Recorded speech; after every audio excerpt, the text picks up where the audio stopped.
Hello, everyone. Yesterday, this person harassed me about the information I provide on these videos. Started innocently enough. He asked to explain to him how this conflict started. And because I'm always eager to educate people and try to help them wrap their brain around what's going on there, try to explain.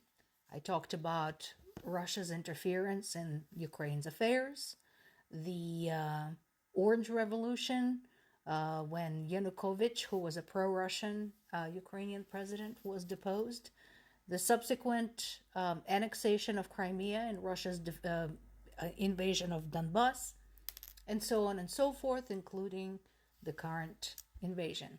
And then it turned out that person was a troll. They weren't asking the question because they wanted to know anything. They wanted to educate themselves.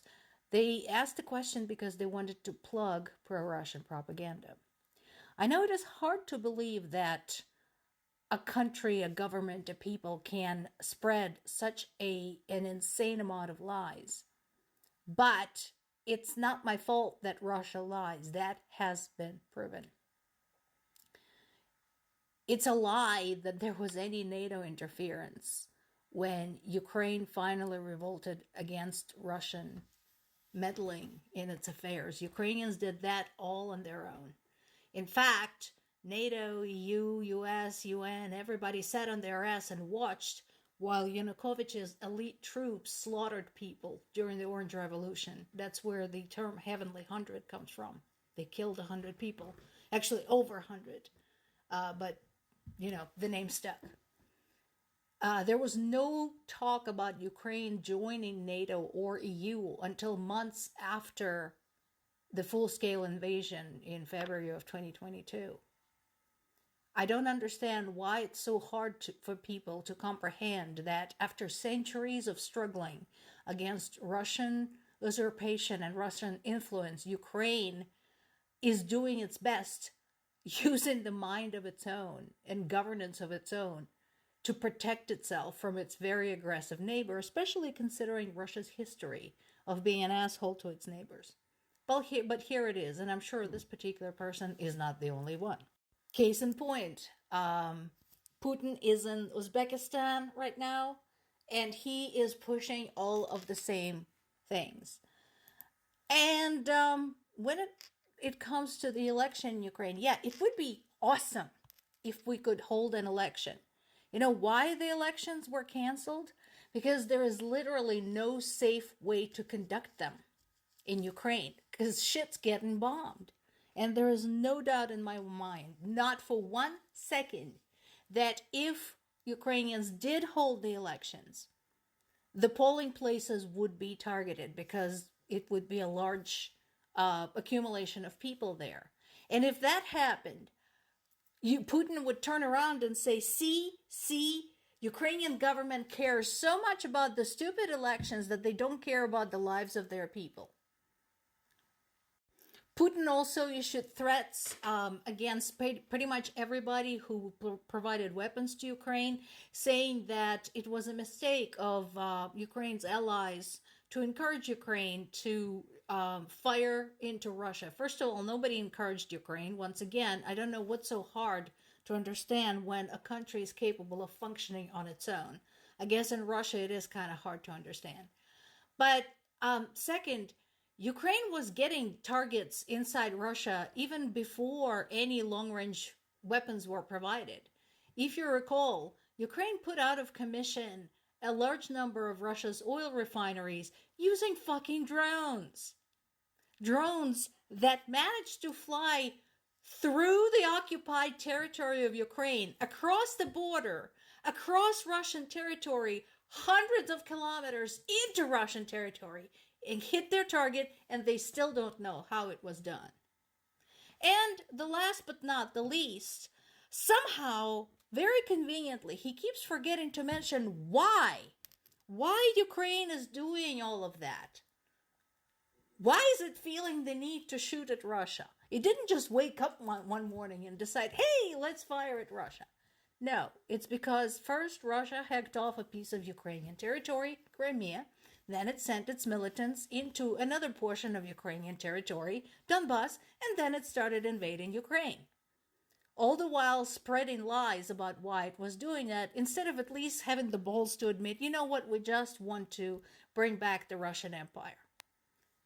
They don't even have the courage to acknowledge why they're doing what they're doing. Why would you believe somebody like that?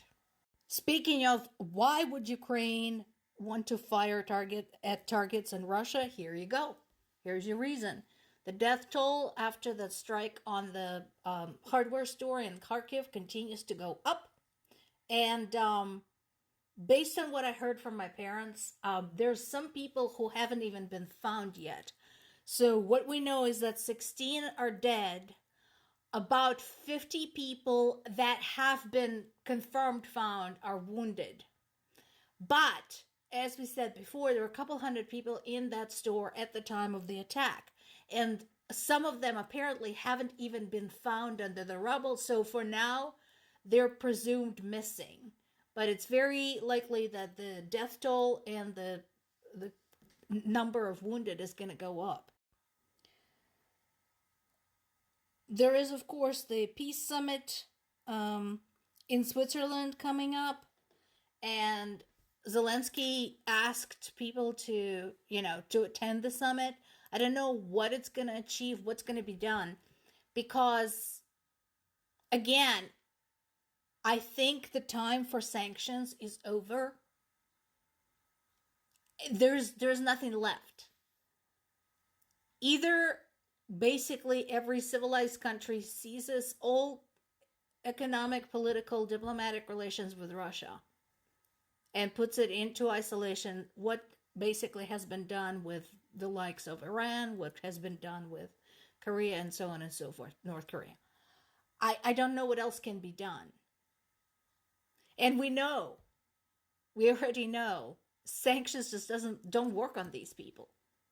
They just continue violating international conventions, international laws. It doesn't matter to them. And even their own death toll, which has been tremendous, doesn't seem to matter to them either. 500,000 soldiers, that's how many Russian soldiers have been lost in Ukraine. They don't care. Belgium is pledging 30 F-16s now that, as we have seen yesterday, a group of Ukrainian pilots have finished training, which is awesome.